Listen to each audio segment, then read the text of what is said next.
How do you think the community can help detect and prevent crime in their county? And then also, what types of programs would you support to assist this process? Keith, you're up. First off, let's say it like this. If you see something, say something.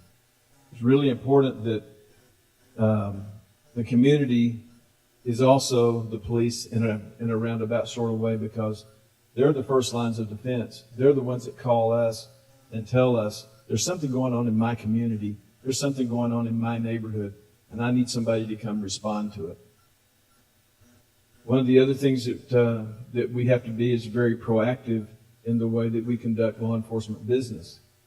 It's not that we know how to respond to crimes that are occurring or that have occurred, but it's important that deputies stop the car and visit with people in the community to gain that trust, to be able to know who lives at a particular house. I remember as a state police officer, I had a captain that I worked for, and he calls me in one day and he says, "Hey, who lives at the house on this corner?" And I said, "I don't know." And he said, "Before you go home today, I want you to come back and tell me who lives there." That's important in community policing. The other thing that I think is really important is that we've had citizen academies in the past. And I think it's time that we have another academy to let the public know how we do business and how things have changed in the law enforcement world. Thank you, Keith. Jesse, same question.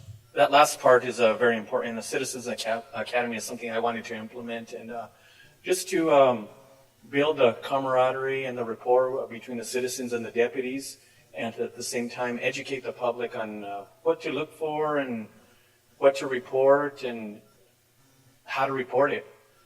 And I think those two aspects, the education of the citizens and the rapport building, admin or other instructors from the sheriff's office could instruct and train citizens and get them interested and realize or understand why we do certain things that we do. A lot of people, they sometimes have the notion, you're treating me like a criminal. But if they go to this training, they'll know that there's certain things that we have to cuff you for your safety and mine, not because we're treating you like a criminal, but it's for our safety, and it's just protocol to keep everyone safe. So I think with that said, that would build a relationship. Okay, thank you, Jesse. Okay, to the magistrate judges, we'll start out with Delilah on this one.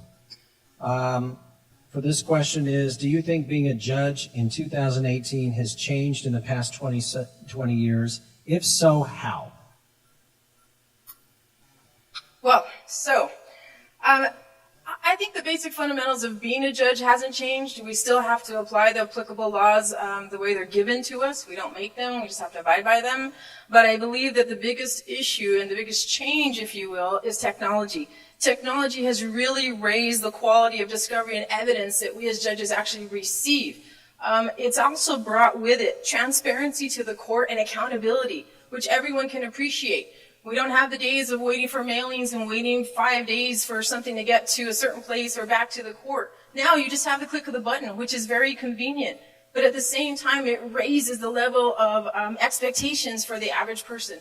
To go on to that website for the state, which is, by the way, nmcourts.gov, if you all need that information, you can look up your case, you can look up anyone's case. It's interesting, however, if you go to NM Courts, you'll only see people that are actually charged or convicted. You won't actually see people that are investigated. So that's unfortunate. But along with those lines, I believe that fundamentals are basically the same. We're all governed by the legislature and the Supreme Court. And I appreciate you all being here today, because me being here is me being accountable and answering these questions for you. Thank you. Anne Marie? Thank you. This is actually a hard question for me because I'm only 21. Just kidding. But yes, I do believe technology has changed. I agree with Judge Baca that it's brought a multitude of changes. Judges have immediate access to previous records, and it enables judges to do their job more efficiently. A lot of times we like to go with the honesty system when asking a defendant, you know, if, like, for say, if it's a speeding ticket and you say, well, when was the last time? And, you know, right there, you can say, well, I've never gotten one. Well, you can just go to technology now and look it up and see. So that does help the judges with making a lot of decisions. There again, we do like to use the honesty system and let them know that we have access to it, but we're also going to believe their story most of the time. So thank you. Thank you. All right, next up, Justin, same question. Thank you. I agree. It has changed over the last 20 years. For different reasons on my end, though. Without hesitation, I believe there is a lot more technology-based reasoning that we have the ability for oversight. We have a lot more access to information. But believe it or not, within that 20 years, we actually used to hold defendants in jail when they were considered a danger to society or a flight risk. We didn't let them go out on $140 bond. We didn't let them go out and commit other crimes which led to murder. We actually held them accountable. We were there, we were conservative, we were mindful. They were patient in their diplomacy as they conducted it from the bench. But at the same time, I think it's very expressive because all that stuff that I just talked about, letting people out of jail, them going out and killing people, and this is the story that Keith referenced, that was my opponent that actually let that happen. And that was one of the kinetic offenses that actually kicked off my campaign, just because I said, that's not going to happen. It's not going to happen in my community. It's not going to happen with the people that I serve. It's not going to happen for your family. It's not going to happen for mine. So to say that it hasn't changed in a realistic perspective is indifferent because I know that it has. Not only that, but if you haven't seen it, in Taos, it was in the news. In Albuquerque, every single day we're seeing judges on the news. In our community, we saw our judge on the news for allowing those people out. And we need to put new judges, good judges, on the bench. Thank you, Justin. Thank you. Okay, next up, the same question, and it's going to Sandra first. Okay, even in the last 20 years, even in the probate position, things have changed. As noted before, technology has changed. So there's laptops. People can be served outside of Rio Rancho, outside of just this courthouse or this county building. We have the ability now to go mobile, and that would be a great service to our community. That would be one change for the probate office. The other changes, of course, have taken place with wills and trusts. Those are constantly changing, and the public does need to be educated what they need to do to keep everything in order. So while it's not a law enforcement issue, there are different social issues that do affect probate, and that would be serving people in the far areas of our county as well as the close areas that have the privilege of having our office right around the corner. Thank you. Probate has changed in Sandoval County. I remember 20 years ago there wasn't an office for the probate judge. But since the county has continued to grow and grow, the need was there, and there was an office established, and there's someone at the office all the time.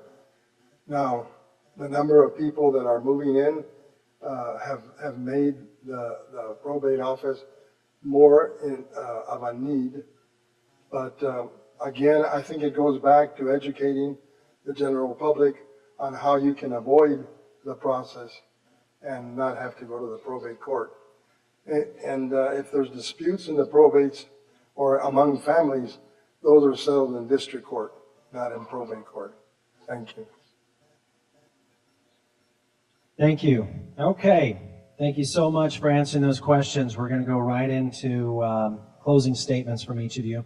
We're going to work reverse order.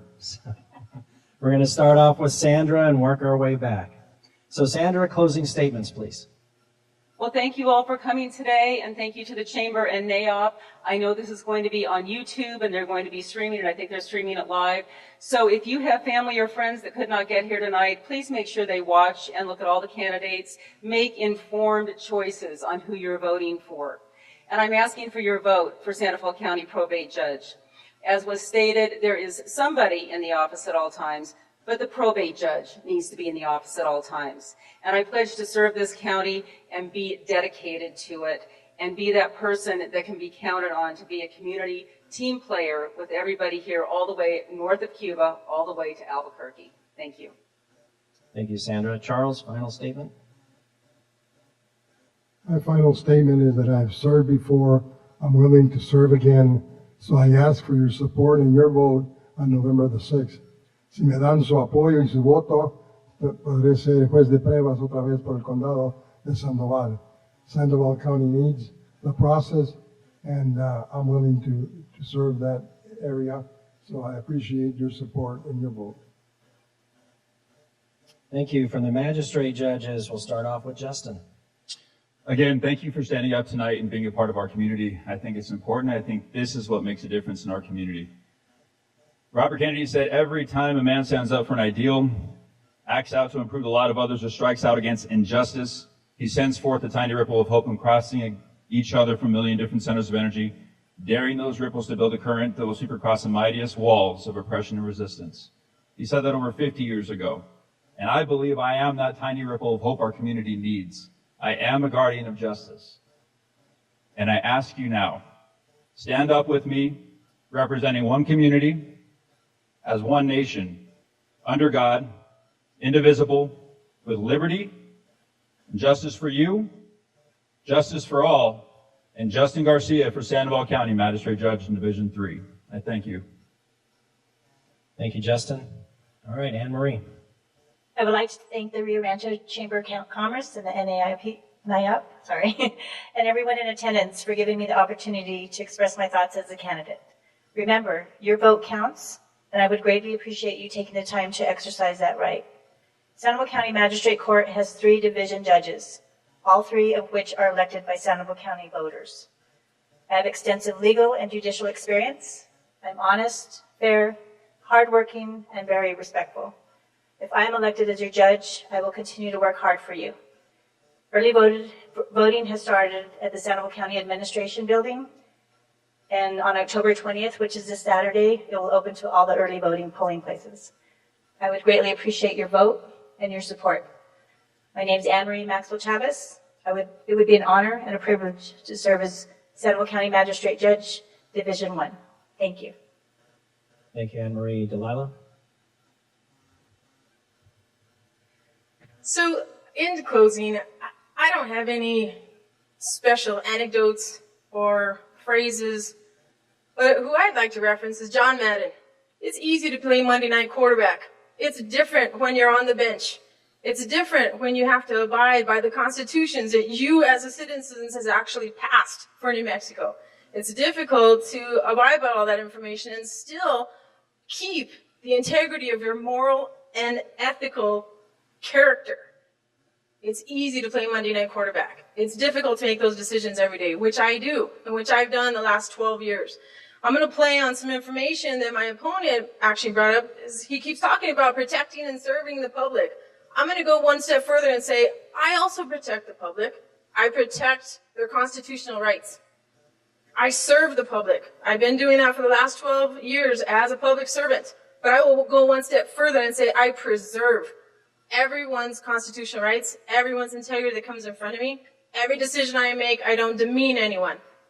That's why you should vote for me, because I am personable and because I do a good job.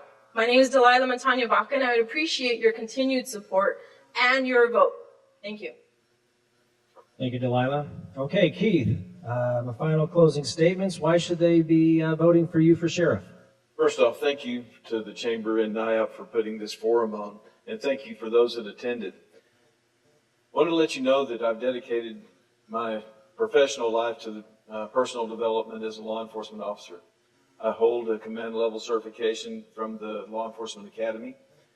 I've been a field training officer, a hazmat response officer, a first line supervisor at a district level, and now an administrative lieutenant. I've looked at and been a part of just every part of the sheriff's office, so I'm real well familiar about how the sheriff's office is run. I've also been involved in the development of Community Police Academy and the development of programs within the sheriff's office to make sure that we're in compliance with the certification rules and regulations for the officers that are employed by the sheriff's office. So I believe that I'm uniquely qualified, and I would appreciate your vote. Darrell K. Elder, Sandoval County Sheriff, position 2 on the ballot.